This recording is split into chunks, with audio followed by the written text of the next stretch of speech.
안녕하세요. 국립과천과학관에서 일하고 있는 이정모라고 합니다. 날씨와 기후는 다른 거잖아요. 날씨는 매일 바뀌죠.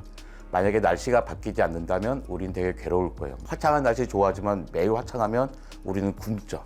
식물이 자랄 수 없으니까요. 근데 이런 것을 통째로 한 길게 30년 정도를 평균을 낸 게 기후죠. 그런데 그 기후가 막 바뀌면 우리는 당황할 수밖에 없습니다. 기후는 안 바뀌어야 되는 거예요. 그 기후는 우리의 생존 조건입니다. 산업혁명이 이게 뭡니까? 말도 안 되게 싸고 강력한 석탄과 석유라고 하는 화석연료를 마음껏 쓰게 된 거예요. 그 덕분에 우리 이렇게 풍요롭게 살게 됐는데 그 결과로 이산화탄소 농도가 급격하게 높아지게 된 거죠. 산불이 엄청나게 늘었어요. 그 산불도 커졌고. 왜 산불이 많이 늘어날까요? 국부적으로 이도로 건조해지니까 산불이 확 난 거였거든요. 또 우리 태풍들 엄청나게 강화됐죠. 옛날 태풍은 저기 필리핀 쪽에서 생겼단 말이에요. 이제 태풍이 일본 아래에서 생겨요. 훨씬 중위도까지 올라와 있어요. 거기도 바닷물이 더워졌기 때문이죠. 영국이나 덴마크 같은 호텔에 보면 에어컨을 달 수 있는 곳이 없어요. 한 번도 상상을 안 해본 거예요. 에어컨이 필요하다고.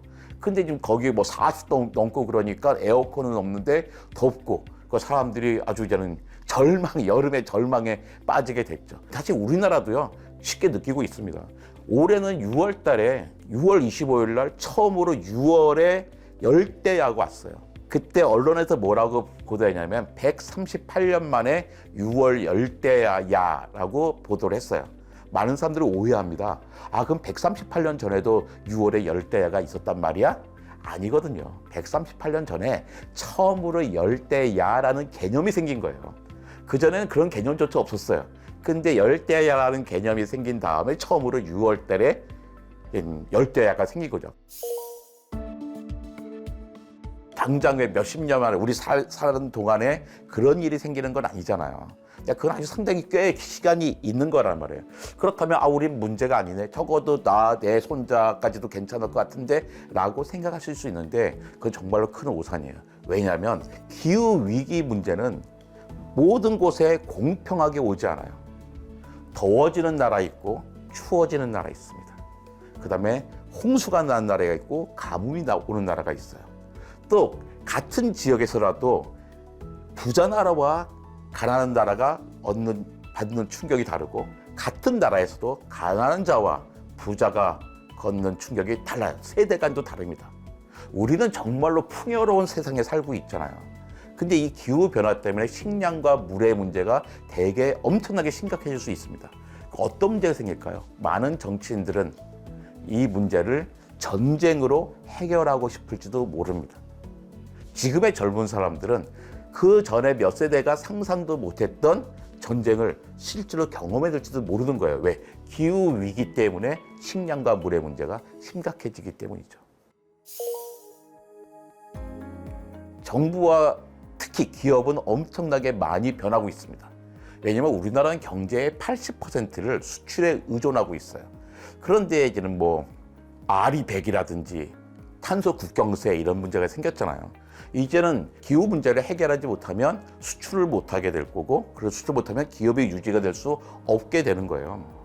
그러다 보니까 지방자치단체들도 아리백 전문가들을 기업처럼 고용하고 있습니다. 내가 이 문제를 해결하겠다는 거죠. 그 서울시 같은 경우는 저 하계동에 보면 에너지 제로 하우스라고 있어요. 한 300세대가 되는 아파트 단지가 있는데 에너지를 하나도 사용하지 않는 단지를 만드는 거예요. 그런데 우리가 자원을 기술에 투여하려면 뭐가 필요합니까? 법이 필요합니다. 그런 문제를 해결할 사람들을 국회에 보내실 것도 같이 고민하셔야 돼요. 그래야 문제를 해결할 수 있습니다. 기후 위기에 대한 강의를 들어오시는 분들은 문제를 알고 오시는 분들이에요. 그래서 난 이제 뭐 하고 있냐 다 물어보면 저는 두 가지 말씀하세요. 되게 일상적으로 에코백 쓴다. 그 다음에 텀블러 쓴다는 거죠. 에코백과 텀블러는 플라스틱 쓰레기를 줄이는 데 도움이 돼요. 하지만 그게 직접적으로 기후위기 문제를 해결하는 데 도움이 되는 건 아니에요. 그래서 이왕이면 에어컨 좀 덜 쓰고 아니면 에어컨을 안 쓰면 못 살겠다 그러면 바꿔야죠. 옛날 에어컨 버리시고 새 에어컨 사셔야 됩니다. 에너지 훨씬 조금 쓰거든요. 그 다음에 전기등 LED로 바꾸고 자전거 타고 이런 거 되게 중요하죠. 자신이 할 수 있는 일들 분명히 있습니다. 그러니까 저는 딱 두 가지예요. 하나는 대중교통 타는 거예요.